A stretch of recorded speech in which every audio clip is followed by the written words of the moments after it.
Hi friends, my today's topic is parallel capacitor paradox, also known as two capacitor paradox. So what happens is in this paradox, when we connect two capacitors in parallel, then something bizarre happens. So let's take two capacitors, one is fully charged and one is fully discharged. So we know the energy inside a capacitor is E is equal to half CV square. Then we can say the fully charged capacitor have energy E1 and the value of E1 is half CV square. And the second capacitor energy E2 is equal to 0, because the voltage of the second capacitor is 0. So according to the paradox, when we connect these two capacitors in parallel, an ideal condition, the paradox says that the first capacitor, the fully charged capacitor, will discharge and will charge the second capacitor, and the final voltages across both capacitors will be Vy2. V was the initial voltage and Vy2 will be the final voltage. So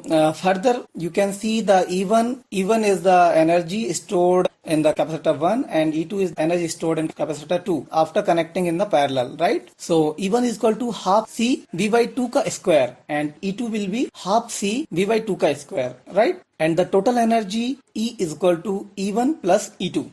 Now we put the values of individual capacitor, energy value of individual capacitor. E is equal to half C V/2 ka square plus half C V/2 ka square. Oh, but the final value coming out half the energy of initial energy, right? The half CV square energy was our initial energy. Right now the total system energy is coming out half of the initial energy.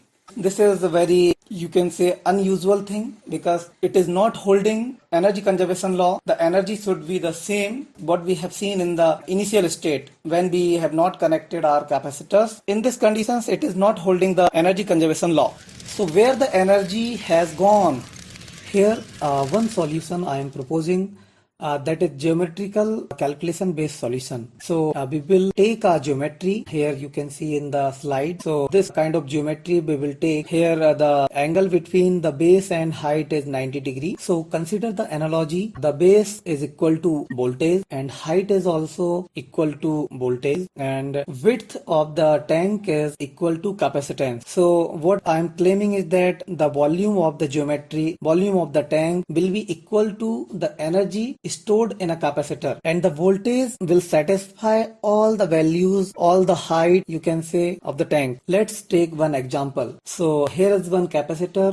The capacitance of the capacitor is 10 farad. Voltage we have taken 12 volts. So as per our analogy, we will put these values in our tank. So voltage is 12 volt, then we will put 12 volt in base and height. The capacitance is 10 farad. So we can say the width of our tank is 10. And here are these calculations for volume. The volume of the tank we can calculate by half of the base into height into width, and it is coming out 720 mm3. Also we can calculate the energy of the capacitor by using half CV square, and the energy is coming 720 joules. So here we can see the volume of the tank and energy in the capacitor are same. Numerical value is same. Let's take one more example. Here we have taken capacitance is equal to 166 farad and voltage 24 volt, and you can see our volume is coming 47808 mm3 and our energy is coming 47808, that is equal to the volume. So here also you can see calculations are matching. So we can conclude that the geometrical calculation method always holds with any value of capacitance and voltage. It will always calculate the energy accurately. Now we will do graphical experiment. Also you can do the physical experiment as well, but I don't have this kind of tank right now, so I am just doing simulation or graphical experiment. Here you can see we have taken two tanks. One is filled with water and second one is empty. We have also marked 0%, 25%, 50%, 75% and 100% height of the tank. Here we are taking example C is equal to capacitance is equal to 10 farad and voltage is 100 volt. Now we would connect a pipe in both tanks and will turn on the bulb. Let's see what happens.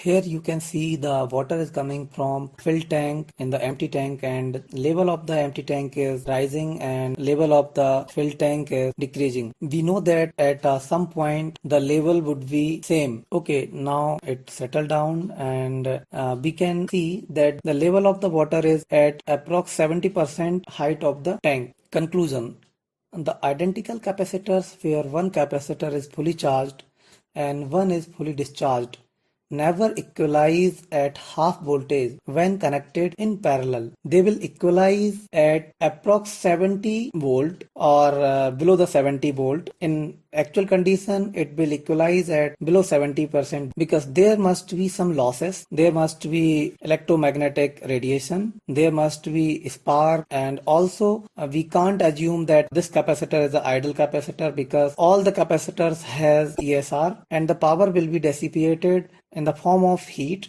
This solution is also not perfect solution. It is not covering some of the things. So this is the task for you, that you find that what are the aspects it is not covering. Let me know in the comment box. Thanks for watching. Please like my video and subscribe to my channel. And if you want such kind of content, then please press the bell icon for the latest update.